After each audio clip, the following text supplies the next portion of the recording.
Pemirsa, kembali lagi bersama kami di Tafsir Al-Misbah mengenal surat Yunus. Kita akan lanjutkan kembali uraian kita, Pak.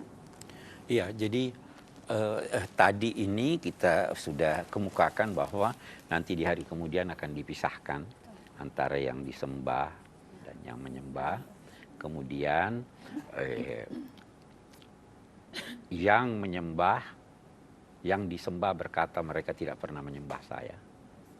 Yang ini berkata kalau begitu kita kembalikan pada Tuhan yang mana. Saya sudah katakan bahwa penyembahan perlu pengetahuan tentang siapa yang disembah dan perlu ada perintah apa yang harus dikerjakan.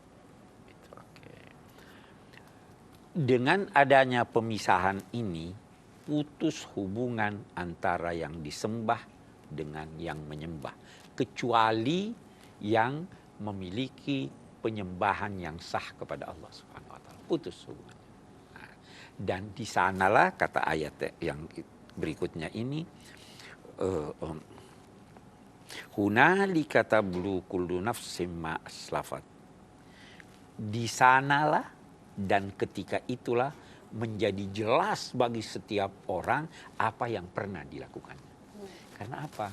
Semua amal Anda hadir di hadapan Anda. Ini loh yang saya pernah lakukan. Ini loh yang saya pernah lakukan. Sampai-sampai ada ayat lain berkata apa? Seseorang ingin agar supaya ada jarak sejauh mungkin antara dia dengan amal perbuatannya. Karena dia malu. Tapi semua yang Anda kerjakan, kecil atau besar, ada di sini. Ada dicatat di sini.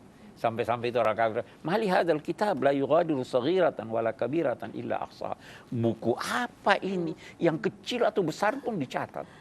Orang bilang bersin, alhamdulillah dicatat. Cabut pohon dicatat. Semua dicatat, tidak ada yang tidak dicatat. Persis seperti kamera video. Ada yang ketinggalan? Enggak ada yang ketinggalan. Itu nanti di hari kemudian. Hunalika tablu kullu nafsin ma aslafat waruddu ilallahi maulahumul haq. Dan ketika itu mereka dikembalikan semua kepada Allah menunggu putusan. Oh ini lulus, ini tidak lulus, ini dikatrol. Bisa ada loh dikatrol. Dapat syafaat itu dikatrol itu. Oh ini tempatnya di neraka itu, ini di sorga itu, semua dikembalikan kepada putusan Allah. Wa dhalla anhum ma kanu yaftarun. Ketika itu menghilang atau hilang, tidak ada lagi wujudnya, kuasanya apa saja yang mereka sembah sebagai suatu kebohongan. Tidak ada lagi. Tidak ada lagi wujudnya, itu semuanya. Saya kira itu ayat kita. Okay. Baiklah, kita akan berikan kesempatan tamu kita untuk bertanya. Silakan, Mbak Ita. Iya, Mbak Ina. Jadi begini, Pak Quraisy, tadi seperti yang Bapak bilang, kan amalan manusia itu amalan baik dan perbuatan jahat dia akan selalu tercatat.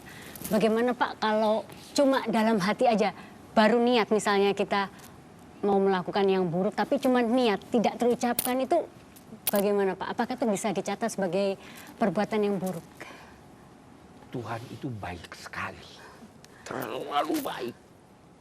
Jadi kalau ada niat mau melakukan amal baik, dia catat ini kebaikan.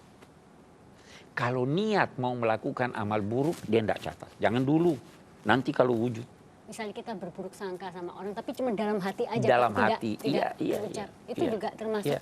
Itu berburuk sangka itu tidak bisa dihindari. Ya, hampir semua manusia. Hampir semua manusia itu bisa ada buruk sangkanya. Nah, karena itu dia bagi dua. Ada buruk sangka pada tempatnya, ada buruk sangka bukan pada tempatnya. Orang baik-baik, ini terus buruk sangka sama dia, itu nggak boleh. Itu sebabnya sebahagian dari buruk sangka dosa. Tapi sebagian yang lain tidak dosa. Nah, dan apa yang dikehendaki manusia itu atau diniatkan itu sebenarnya juga bertingkat-tingkat. Saya baru, kepingin ke sana ya. Itu satu itu, baru terlintas dalam pikiran. Saya kepingin ke sana, kumpul duit dulu. Sudah ada upaya nih kumpul duit untuk itu. Saya kepingin ke sana, uang sudah ada, udah deh, saya melangkah untuk beli tiket. Ah, ini sudah ada langkah ini. Iya. Padahal dia belum melakukan itu, tapi sudah melangkah. Nah, tingkat-tingkat inilah yang dinilai oleh Allah. Tapi kalau sekedar terlintas dalam pikiran, itu. Nah, jadi kalau orang buruk sangka, katanya kalau Anda buruk sangka, jangan cari tahu. Jangan selidiki. Biasanya kalau buruk sangka terus selidiki kan? Jangan selidiki. Nah, kalau Anda biasa terlintas dalam pikiran ada apa namanya itu, bukan buruk sangka, ada apa ya,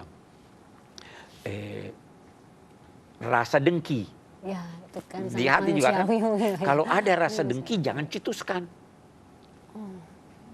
Jangan cetuskan itu dengki. Cukup disimpan. Itu simpan aja.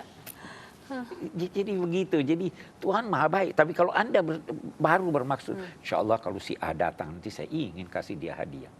Oh, udah dicatat itu sebagai satu itu karena Tuhan maha baik, maha baik. Iya, iya, Pak. Baiklah. Pemirsa, ingatlah Tuhan di waktu kamu senang, niscaya Tuhan akan mengingat kamu di kala kamu sulit. Kami akan kembali lagi setelah yang satu ini, tetaplah di Tafsir Al-Misbah.